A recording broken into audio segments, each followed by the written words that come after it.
warahmatullahi wabarakatuh.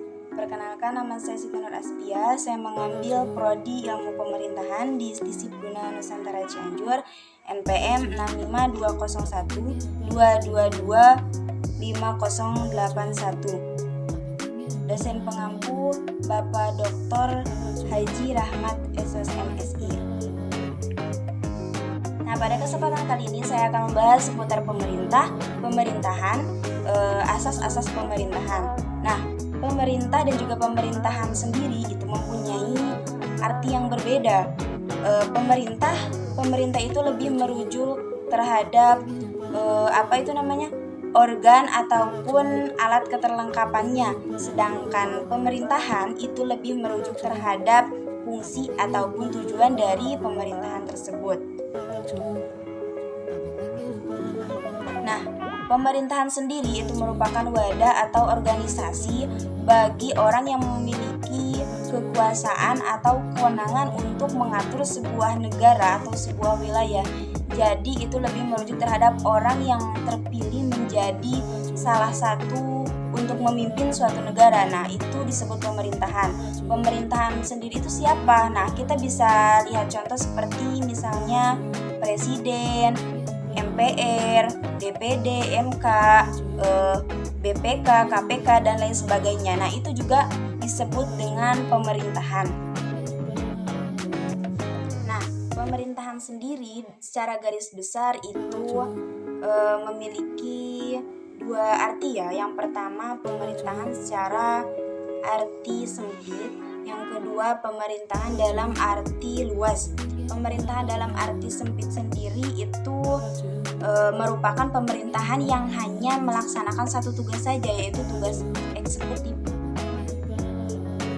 Nah, dikutip dari buku Demokrasi dan Sistem Pemerintahan tahun 2021 karya Marwono, dalam arti sempit, pemerintahan itu dianggap hanya memiliki satu fungsi saja, yakni fungsi eksekutif, tanpa memandang fungsi organ lainnya.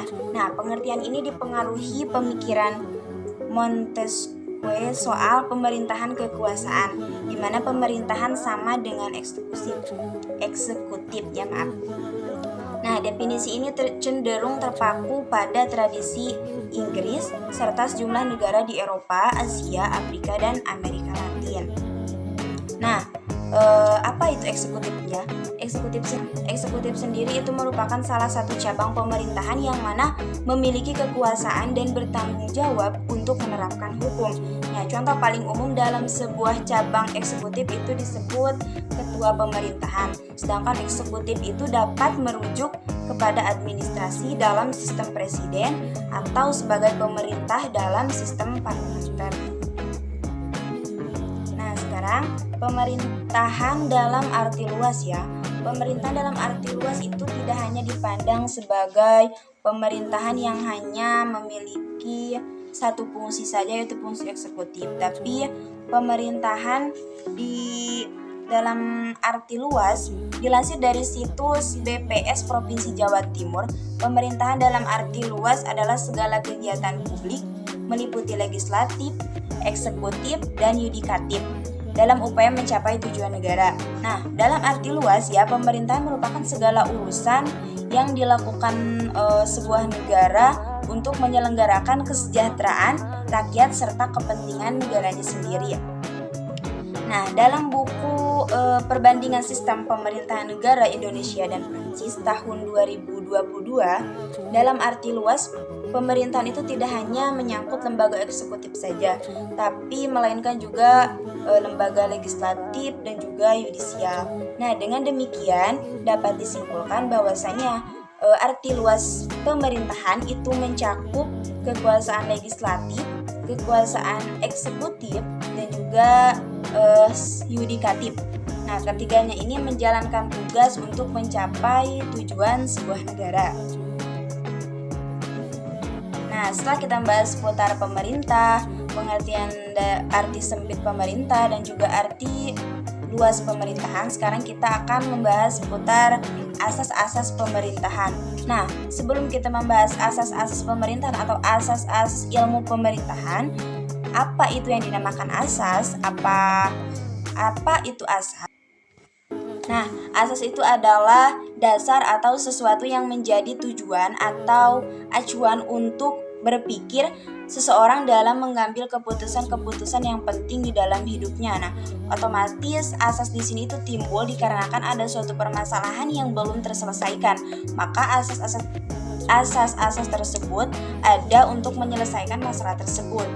Nah, asas-asas ilmu pemerintahan itu terbagi menjadi 7 ya.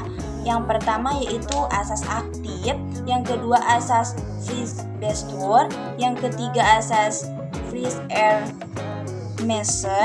yang keempat yaitu asas historis, yang kelima asas etis, yang keenam asas otomatis, dan yang ketujuh asas Déterminement de Pourvoir. Nah, sekarang kita akan membahas satu persatu dari ketujuh asas tersebut. Yang pertama yaitu asas aktif. Nah, asas aktif itu merupakan pemerintahan yang memiliki sumber utama pembangunan ya, yang mana pemerintahan itu selalu aktif dimanapun berada, misalnya mengurus masalah pembangunan, pemerintahan, dan kemasyarakatan, mulai dari orang-orang yang belum lahir bahkan yang sudah meninggal sekalipun. Jadi pemerintahan itu selalu aktif dimanapun berada. Nah, itu yang dimaksud dengan asas aktif. Nah, yang kedua yaitu asas Fries-Bestor ya. Fries itu berarti kosong, sedangkan Bestor itu berarti pemerintah. Nah, Fries-Bestor adalah kekosongan dalam pemerintahan. Jadi hal ini terjadi karena tidak semua penjabaran setiap departemen dan juga non-departemen sampai ke kecamatan hingga bawahannya. Asas ini biasanya disebut juga asas yang mengisi kekosongan. Nah, jadi asas Fries-Bestor ini bisa disimpulkan bahwasanya mengisi kekosongan di dalam sebuah pemerintahan, di mana tidak tersampaikannya satu perintah dari dari atasan sampai ke kecamatan. Nah, makanya muncul asas Fries-Bestor untuk menyelesaikan permasalahan tersebut, supaya apa yang disampaikan oleh pemerintahan departemen ataupun non-departemen itu sampai ke pihak kecamatan ataupun bawahannya. Nah, yang ketiga yaitu asas Fries-Mason. Nah, asas Fries-Mason ini di mana pekerjaan belum ada pertanggungjawaban, yaitu asas yang merupakan kewenangan bebas yang diberikan kepada pejabat pemerintahan dalam rangka memberikan pelayanan yang terbaik bagi warganya, dan juga merupakan konsekuensi dari adanya konsep negara kesejahteraan welfare state yang bertujuan untuk mensejahterakan masyarakat. Nah, yang keempat yaitu asas historis.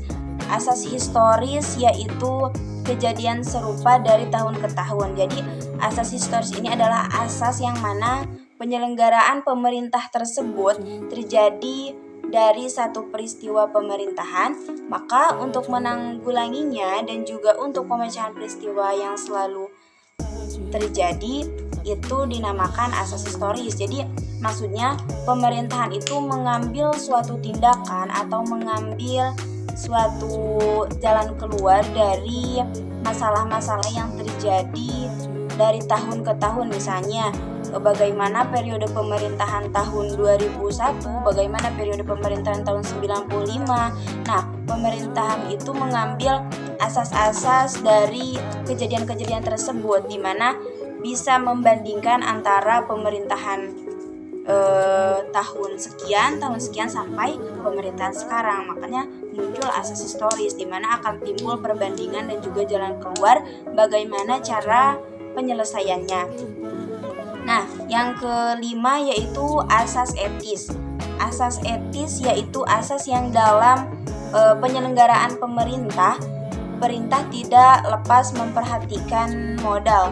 Jadi asas etis itu lebih ke bagaimana atau sampai mana modalnya untuk penyelesaian atau untuk kepemerintahan tersebut. Nah, itu disebut asas etis.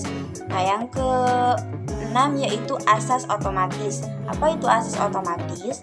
Asas otomatis adalah asas dengan sendirinya, yaitu bila mana ada suatu kegiatan baru yang di luar pertanggungjawaban suatu departemen ataupun non-departemen, baik sifatnya rutin maupun sewaktu-waktu, maka dengan sendirinya pekerjaan itu dipimpin oleh aparat pemerintahan dalam negeri walaupun dengan tetap melibatkan aparat lain. Nah, jadi asas otomatis itu lebih ke walaupun tidak ada perintah atau tidak ada rujukan dari pemerintahan departemen ataupun non-departemen, pemerintahan itu sudah langsung melaksanakan di mana ada suatu masalah yang timbul secara tiba-tiba ya, misalkan seperti itu. Terus yang terakhir adalah asas determination de pourvoir. Nah, apa itu asas? Asas ini merupakan kewenangan atau wewenang pemerintah dalam penyelenggaraan pemerintahannya, atau sebaliknya, ketidakpedulian pemerintah terhadap kemasyarakatan. Jadi asas ini merupakan pertimbangan dari semua asas-asas yang telah disampaikan. Nah, jadi asas yang terakhir ini merupakan pertimbangan bagaimana asas-asas yang sudah disampaikan tadi ya. Jadi itulah sedikit pemaparan seputar pemerintahan, dan juga asas-asas dalam pemerintahan. Nah, mungkin mohon maaf ya bila kata-kata saya dalam berbicara itu terlalu panjang lebar atau terlalu tidak dimengerti oleh yang menonton. Mohon maaf karena saya masih dalam proses belajar. Sekian yang dapat saya sampaikan. Wassalamualaikum warahmatullahi wabarakatuh.